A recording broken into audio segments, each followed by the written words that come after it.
कि उस मुल्क को भी हमने बहुत दिनों तक एंटरटेन करने के बारे में सोचा, जो असल में सांप को दूध पिलाने जैसा था, और इसीलिए उसको अब ये लगता है कि हिंदुस्तान को हमेशा डोसाइल रहना चाहिए। हम तो कंस्ट्रक्शन करें अपनी तरफ, लेकिन हिंदुस्तान को नहीं करना चाहिए। यह इंफॉर्मेशन ग्राफिक्स देखिए और उसके बाद हम बात करेंगे एक दूसरे अहम टॉपिक की। 5G, रूस का खेल तमाशा किसको कैसे है आता, किस किस को है आता। हुआवी पर रूस और अमेरिका में तकरार चल रही है, आप जानते हैं। हुआवी पर रूस और अमेरिका में भी अब तनाव चल रहा है। पहले चीन की जो एक कंपनी है, इसको लेकर आप जानते हैं कि क्या कहा गया था अमेरिका की तरफ से।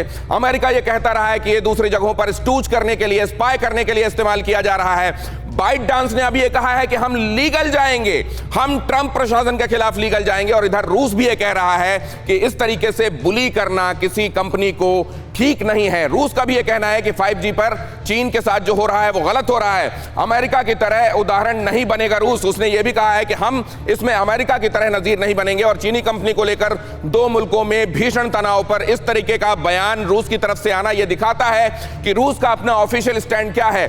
लेकिन जब ये देखते हैं हम कि दूसरे मुल्कों में, मसलन टर्की को लेकर क्या कहता है रूस, तो कई बार ये लगता है कि क्या ये स्थिति अभी असमंजस की ही है, किस तरफ के पाले में खड़ा हुआ है, क्या चीन की तरफ या बाकी की दुनिया की तरफ खड़ा हुआ है रूस। रूस का खेल तमाशा किसको कितना है आता, हम यही समझने की कोशिश कर रहे हैं। और इसको लेकर एक पहले क्विक रिएक्शन मैं यहीं खड़े खड़े लेता हूं। मैं आपके पास आ रहा हूं सोई साहब। पहले मैं ये समझना चाहता हूं कि क्या रूस की पोजीशन साफ नहीं होगी अंत तक, या साफ है, देखने वालों को दिख रही है?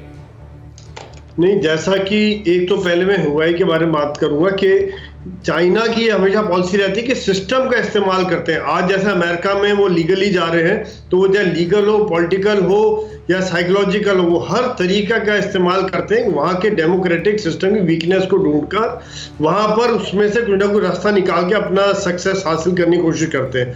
दूसरी बात, रूस का जो कहना है, चाहे वो हुआई के साथ है या वो भारत और चीन के मामले में अगर देखा जाए, तो रूस शुरू में कुछ असमंजस में था, लेकिन आज पोजीशन बिल्कुल क्लियर है कि वो तकरीबन भारत के पाले में आ रहा है।